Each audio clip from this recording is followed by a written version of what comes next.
Hindenburg का जो इसके ऊपर डेटा आएगा या रिपोर्ट आएगा, जो अभी नए-नए कुछ स्टॉक्स के बारे में भी रिसर्च कर रही है, तो उसपे मार्केट पे इम्पैक्ट पड़ेगा या नहीं पड़ेगा, तो हम इस वीडियो में डिस्कस करने वाले हैं। तो मेरे चैनल को सब्सक्राइब जरूर कर दीजिएगा, मैं जरूर आता रहता हूँ। चलिए शुरू करते हैं।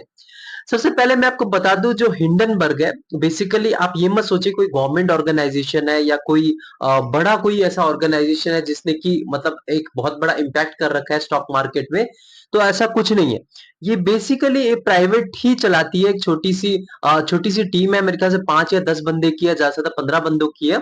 वो अपना खुद खुद रिसर्च करते हैं, खुद ही वो जाके मतलब ग्राउंड रियलिटी के बारे में जानते हैं, और फिर उस पे रिसर्च करके वो अपना रिपोर्ट निकालते हैं। और जब वो रिपोर्ट निकालते हैं तो उसमें क्या होता है कि उसपे जो सेबी हो गया, जैसे अभी मान लीजिए इंडियन का जो है सेबी सेबी जो है वो स्टॉक में देख रही है, वैसे ही फॉरेन की, जैसे मतलब अगर आप अमेरिका की बात करें तो उनका होता है एससीसी, जी हाँ, सिक्योरिटी एक्सचेंज होता है उसका।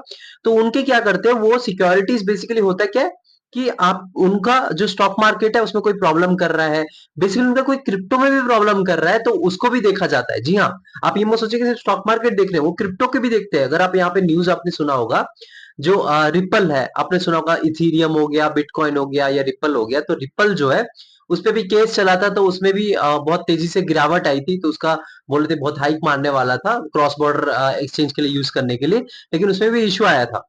तो वो जो चीज है वो फिर बाद में रिसर्च करवाते हैं। अगर मान लीजिए हिंडनबर्ग ने अगर निकाल रखा है, मतलब रिपोर्ट में निकाल रखा है कुछ प्रॉब्लम है इसमें, क्या क्या सस्पेक्ट है, क्या क्या उनके पास डेटा है, उसको थॉरली रिसर्च करती है, तो उनका जो परसेंटेज है ज्यादा हाई रहता है कि मतलब हाँ, उन्होंने जो प्रेडिक्ट कर रखा है वो सही है। लेकिन हाँ, लेकिन कुछ सालों से अगर आप देखेंगे तो उनका जो रिपोर्ट है इतना ज्यादा अच्छा परफेक्टली नहीं आया है।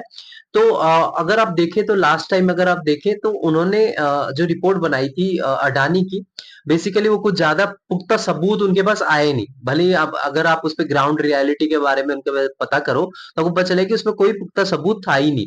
तो उससे क्या हुआ कि जो अडानी का जो स्टॉक है वो बड़ी तेजी से गिरा था। अगर आप देखें तो 30 से 40% तक गिरावट आई थी, लेकिन उसके बाद अचानक से बढ़ने बढ़ने को मिला था, आप देखेंगे, और एकदम बढ़िया लेवल पे आ गया है अडानी का, देखे।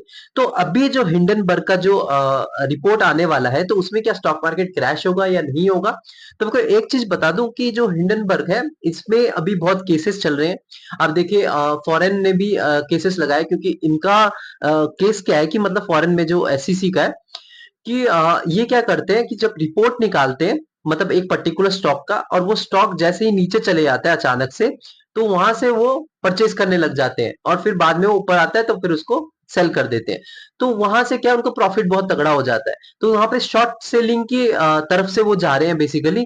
तो वो अपने प्रॉफिट के लिए वो ऐसे मार्केट को हिलाते हैं और ऐसे रिपोर्ट लाते हैं। तो ये जो चीज है, अगर वो केस जो उनपे चल रहा है, तो आप सोच पा रहे हैं कि मतलब जो उनका जो अभी रिपोर्ट है उसकी कोई वैल्यू ज्यादा नहीं रहेगी, और वो पहले से भी प्राइवेट ऑर्गेनाइजेशन है, कोई ऐसा ऑथराइज ऑर्गेनाइजेशन नहीं है। तो इसमें कोई ज्यादा इम्पैक्ट पड़ना नहीं चाहिए।